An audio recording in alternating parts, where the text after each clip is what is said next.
पंत जी का जन्म उत्तरांचल के अल्मोड़ा जिले के कोसानी गांव में 20 मई सन 1900 में हुआ। इन्होंने 7 वर्ष की उम्र से ही कविता लिखना शुरू कर दिया था। इनकी प्रारंभिक शिक्षा अल्मोड़ा में ही हुई और इनकी मृत्यु 28 दिसंबर 1977 को हुई। इनकी जो रचनाएं हैं वो देखिए आप, ग्रंथि, गुंजन, ग्राम्या, युगांत, स्वर्ण किरण, स्वर्णधुली, कला और बूढ़ा चांद, लोकायतन, चितंबरा आदि। इन्हें पुरस्कार जो मिले हैं पद्म भूषण, ज्ञानपीठ, साहित्य अकादमी तथा सोवियत लैंड नेहरू पुरस्कार जैसे उच्च श्रेणी के सम्मानों से इन्हें सम्मानित किया गया। तो बच्चों, ये थोड़ा सा ही मैंने जीवन परिचय आपको बताया है। तो अब इनके कविता के सार को, पर्वत प्रदेश में पावस की कविता के सार को समझते हैं। देखिए क्या कह रहे हैं इसमें सुमित्रानंदन पंत जी ने। प्रकृति का बड़ा ही सजीव चित्रण किया है। उनकी कविता को पढ़कर घर की 4 दीवारों के अंदर बैठा हुआ व्यक्ति भी किसी पर्वत की चोटी को महसूस कर सकता है। जिसने कभी पर्वत, वन, झरने आदि देखे, वो पंत जी की इस अद्भुत कविता के जरिए प्रकृति के मनमोहन रूप की कल्पना कर सकता है। प्रस्तुत कविता में कवि ने दूर दराज के प्राकृतिक श्रृंखलाओं तथा झरनों, वर्षा ऋतु तथा बादलों का वर्णन किया है, जिसे देखकर कोई भी व्यक्ति प्रकृति से प्यार कर बैठेगा। बच्चों, सुमित्रानंदन पंत जी प्रकृति के बहुत अच्छे कवि रहे। इन्होंने जितनी कविताएं अपनी लिखी हैं उसमें इन्होंने प्रकृति का ऐसा सजीव वर्णन किया है कि ऐसा लगता है कि मानो प्रकृति में कोई मानवीकरण आ गया हो, मतलब मानव जैसा प्रतीत होने लगता है। तो पर्वत प्रदेश में पावस जो कविता है उसमें भी इन्होंने यही बताया है कि जब वर्षा ऋतु का समय होता है तो पर्वतीय प्रदेश कैसा अपना रूप बदलता है। एक एक मिनट में, हर एक पल में कैसे वो रूप बदलता है, कैसे हमें जो है हमारे साथ खेल खेलते हैं इंद्र भगवान। तो ये इस कविता के माध्यम से आपको पता चलेगा। इसकी व्याख्या देखिए। पावस ऋतु थी पर्वत प्रदेश, पल पल परिवर्तित प्रकृति वेश। पावस ऋतु का मतलब वर्षा ऋतु का समय था और परिवर्तित मतलब बदलना, प्रकृति वेश मतलब प्रकृति का रूप। तो सबसे पहले बच्चों संदर्भ में एक ही बता रही हूँ, सब में ऐसा ही लिखा जाएगा। जो इनकी व्याख्या है सब पैराग्राफ की, उसमें यही लिखा जाएगा। प्रस्तुत पंक्तियां हमारी पाठ्य पुस्तक स्पर्श भाग 2 के काव्य खंड के पाठ पर्वत प्रदेश में पावस से ली गई हैं, जो सुमित्रानंदन पंत जी द्वारा लिखी गई है। अब इसका भावार्थ देखिए। सुमित्रानंदन पंत जी की कविता पर्वत प्रदेश पावस की इन पंक्तियों में क्या कह रहे हैं पंत जी कि वर्षा ऋतु का वर्णन करते हुए वो कह रहे हैं कि पर्वत के ऊपर प्रकृति में पल पल हो रहे बदलाव के बारे में बता रहे हैं। उनके अनुसार वर्षा ऋतु में पहाड़ों के ऊपर कभी धूप खिल जाती है तो कभी उन्हीं पहाड़ों को घने काले बादल घेर लेते हैं, अर्थात उन्हें छुपा लेते हैं। तो आश्चर्य की बात तो यह है कि ये सब होने में क्षण भर का समय लगता है, यानी जो प्रकृति है वो हर पल वर्षा ऋतु के समय में अपने रूप को बदलती रहती है।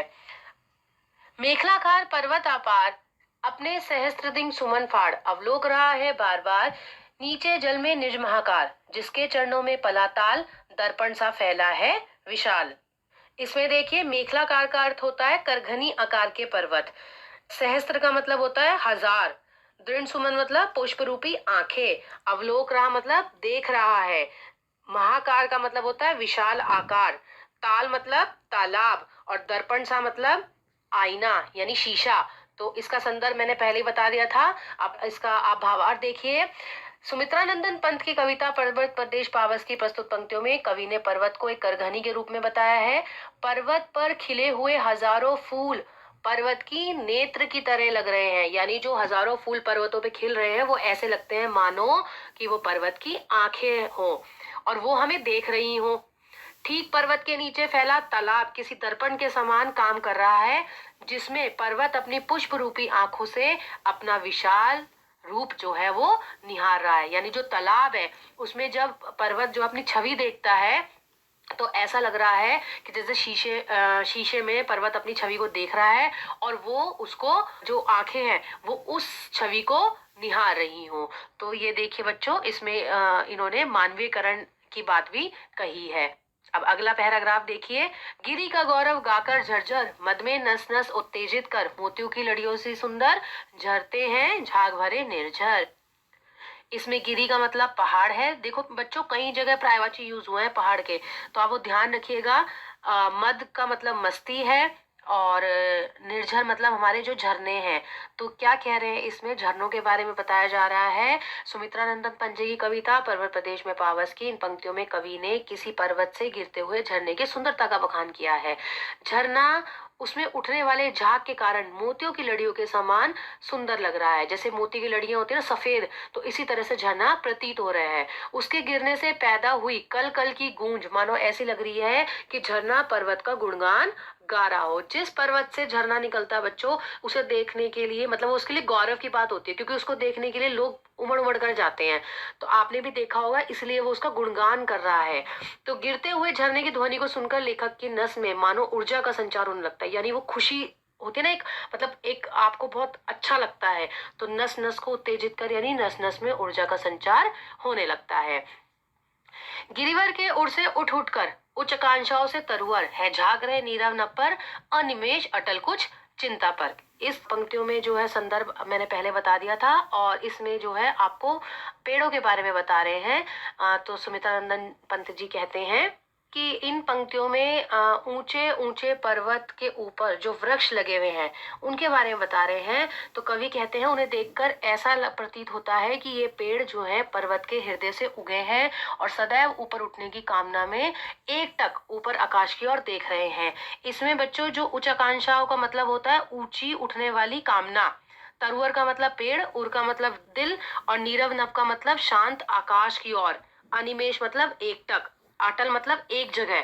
तो वो ये जो है एकटक ऊपर आकाश की ओर देख रहे हैं, और उनकी जो ऊपर उठने की इच्छा है वो कुछ इस प्रकार प्रतीत हो रही है कि वे अपने लक्ष्य को पाकर ही रहेंगे।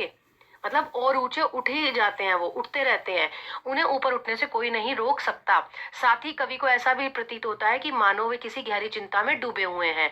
यानी पेड़ जब ज्यादा ऊंचे हो जाते हैं तो वो चिंता में इसलिए डूब जाते हैं कि उनको लगता है कि उनको कोई काट ना दे, तो एक गहरी चिंता भी है, या वो टूट ना जाए, तो वो चिंता में है, लेकिन फिर भी अपने लक्ष्य को पाने के लिए वो आगे की तरफ बढ़ रहे हैं, ऊंचे उठ रहे हैं एक जगह से। तो सुमित्रा नंदन पंत जी ने इस प्रकार से इसके बारे में हमें बताया है। उड़ गया अचानक लो भूदर, फड़का अपार पारद के पर, रव शेष रह गए निर्जर, है टूट पड़ा भू पर अंबर। इसका संदर्भ आप पहले की तरह ही लिखेंगे। भूदर का मतलब पहाड़ होता है, अपार पारद के पर का मतलब होता है जो पारे के समान धवल एवं चमकीला। आपने देखा होगा थर्मामीटर जो होता है उसमें एक चमकीली सी लाइन दिखाई देती है हमें, तो उसे पारा कहते हैं। मरकरी की जो लाइन होती है उसके समान बताया है इन्होंने इसमें। रव शेष मतलब कुछ भी शेष नहीं रह जाना। भू मतलब धरती, और अंबर मतलब आसमान, जैसे अंबर जो आसमान है वो धरती पर टूट पड़ा हो। तो आप देखिए इसमें क्या कह रहे हैं कवि। अचानक बदलते इस मौसम में जब आकाश में बादल छा जाते हैं तो पर्वत भी ढक जाते हैं। इसलिए कवि ने कहा है कि अचानक पर्वत अपने चमकीले पंख फड़फड़ाकर कहीं उड़ जाता है, यानी बिजली चमकती है और एकदम से कहीं गायब हो जाता है।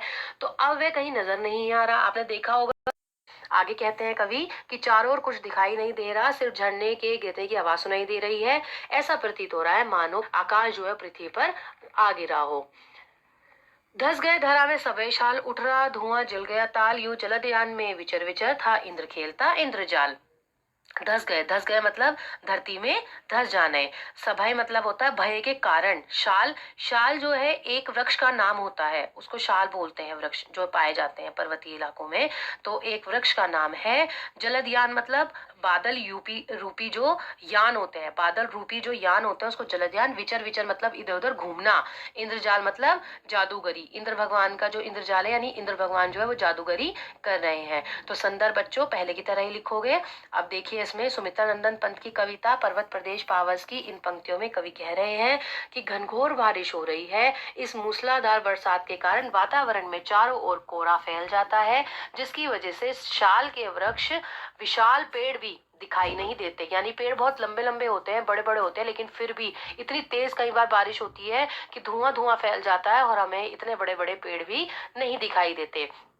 इसलिए कवि ने कहा है कि शाल के पेड़ डर कर धरती में घुस जाते हैं। इस निरंतर उठते कोहरे को देखकर ऐसा प्रतीत हो रहा है मानो तालाब में आग लग गई हो। आपने देखा होगा जब तालाब में तेजी से पानी गिरता है यानी बारिश तेज हो उठती है तो तालाब में यानी पानी में भी धुआं सा उठने लगता है। तो ऐसा प्रतीत हो रहा है वो कि जैसे तालाब में आग लग गई हो।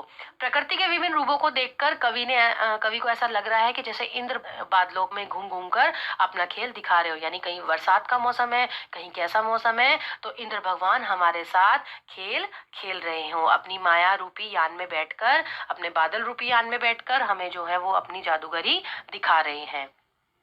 बच्चों, ये लास्ट वाली 2 लाइनें इस बोर्ड के एग्जाम के हिसाब से इंपॉर्टेंट भी होती हैं, कई बार ये पूछी भी जाती हैं। यो जलध्यान में विचर विचर था इंद्र खेलता इंद्रजाल, निम्न पंक्ति का भाव स्पष्ट कीजिए। तो आप ये वीडियो को ध्यान से सुने, समझें, मुझे कमेंट करके बताएं कि आपको ये समझ